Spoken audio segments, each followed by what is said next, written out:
ವಿಷಯದ ಬಗ್ಗೆ. ಸೊ ಈಗ ನಮ್ಮ ತೀರ್ಪುಗಾರರು ತೀರ್ಪನ್ನ ಕೊಡಕ್ಕೆ ರೆಡಿ ಆಗಿದ್ದಾರೆ. ನೋಡೋಣ ಯಾರು ಗೆದ್ದಿದ್ದಾರೆ ಅಂತ. ತಯಾರಾಗಿದ್ದಾರೆ.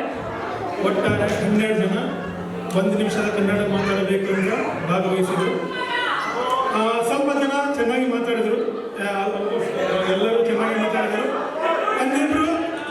ಒಂದಿಬ್ರು ಎಲ್ಲರಿಗಿಂತಲೂ ನಾವು ಅವರು ಫ್ಲೂಯೆನ್ಸಿ ಹೇಗಿದೆ, ಓಕೆ, ಮತ್ತು ಅವ್ರ ಕಂಟೆಂಟ್ ಹೇಗಿದೆ ಅಂದರೆ ಎಷ್ಟು ರಿಲೆವೆನ್ಸ್ ಕಂಟೆಂಟ್ ಮಾತಾಡಿದರು. ಅದರ ಮುಖಾಂತರವಾಗಿ ನಾವು ಒಂದು ವಿನ್ನರ್ನ, ವಿಜೇತರನ್ನ ಹೆಸರು ನಾವು ಕೊನೆಗೆ ಚೂಸ್ ಮಾಡಿದ್ವಿ. ಅವರ ಹೆಸರು ವಿನಯ್ ಭಟ್.